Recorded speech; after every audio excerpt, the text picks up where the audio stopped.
Donald Trump talks about stopping 8 wars, including the biggest of them all, which in his own words was the Indo-Pak War.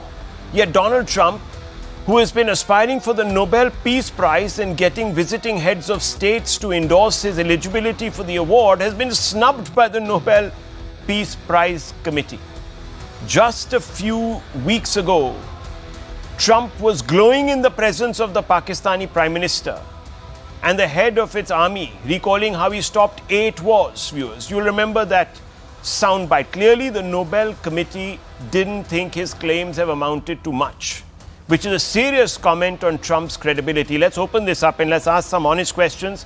David Sofe, who represents a Republican point of view, is here with us. Sushant Sareen is also here with us. David Sofe, what a humiliation for Trump.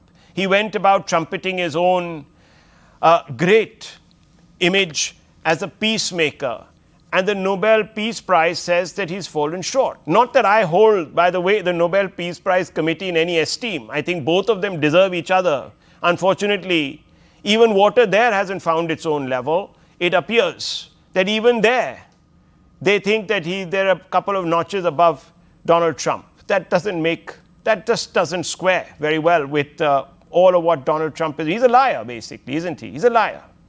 Didn't stand up to scrutiny. Well, hey, it's great to see you, Rahul, and it's great to see all the viewers as well. So we got a lot to unpack here. I mean, when it comes to the Nobel Peace Prize, who's on the committee there, and and the Venezuelan opposition. Okay, so here you have the opposition party who is, against Maduro, who has not actually implemented any peace yet, although she has great intentions, right? That may be the case. But the Nobel Peace Prize Committee has an anti-conservative bias. They've had that for a very, very long time. And you do not see a lot of conservatives winning the Nobel Peace Prize. Now, that's been extended to Trump. Kissinger. So let's unpack it a bit more. What you have is you have Trump's mission, whether you like him or not. His main focus is peace through strength, as we all know. Mr. Sofe, his main purpose is. I'm just going to complete my thought. So is peace through strength, right? And he has whole teams and delegates that's core focus and mission is peace. Whether that's peace in India and Pakistan, whether it's with the Israelis and the Arab countries, whether that's with Russia, okay? And more importantly, how about all the peace that he's created? Okay, but it hasn't made an impression on the Nobel Committee.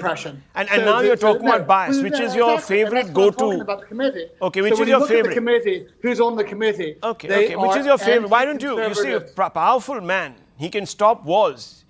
He can't change the makeup of a committee. I mean, he's reappointed the Supreme Court in America. He can't. Anyhow, look, forget all of that. Sushant Sareen, look, I believe that this Nobel Peace Prize, in any case, is the biggest farce on earth. I mean, to be honest. I mean, it's political, it's politicized. Call it what you want to. I'm just saying, what does this say about Trump? That even, look, I'm not saying that this committee is without its biases. It probably is. Sure. And it doesn't It's got, But just one second, a comment on the Nobel Peace Prize Committee, Sushant Sareen. I'm not a fan of Trump. I'm glad he didn't get it. He's a liar. He's been proven to be a liar. Sofair will, of course, talk up his prospects and call him the epitome of integrity and so on and so forth. But he can't help himself. He's congenital. But that's a different matter. Sushant Sareen, the Nobel Peace Prize.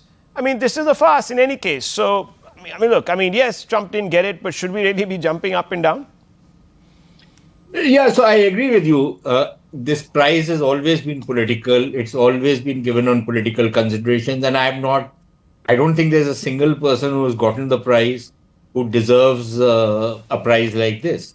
Whether it was Obama, whether it was Kissinger for that matter, or the lady who has got it today. And I agree with my colleague on the panel that what did she do? She's just an opposition leader. And because you wanted to make a political point, you gave it to her. It's not as though she has transformed Venezuela or brought about some revolutionary change. Nothing of the sort. So it's a political prize which has been given and on political grounds, and it does not merit. My problem, however, is look, I agree up to a point, Rahul, and I know you might not agree with me on this. The fact of the matter remains that Donald Trump, and I don't include the India Pakistan thing because I don't think the Americans really had any role whatsoever to play in it, unless it's to, assuage the Pakistanis and ask them to get off the high horse they had climbed on. They did not influence India, at least.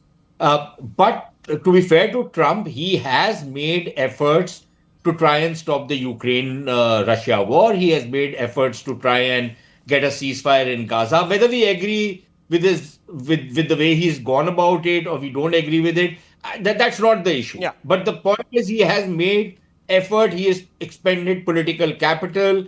Azerbaijan, Armenia, whether those peace deals hold or not, that's another matter. But he has made those efforts. Having said that, I think it's bizarre to see the president of the United States, the man who has the honor of being elected the president of the most powerful country in the world, groveling literally for a peace prize, lobbying for something as useless as a Nobel Peace Prize.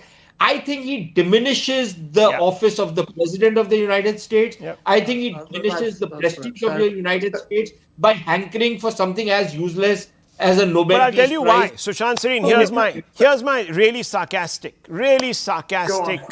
quip on this. You remember when he talked about welcoming immigrants into America, he talked about the Scan immigrants. He wanted the blue-eyed Teutons to come in, the Scandinavians. You remember? Now they've given him the kick. The Norwegians themselves have said, thank you very much, Mr. Hankering for prizes. Trump, you get nothing from us. Well, viewers, he learned a lesson.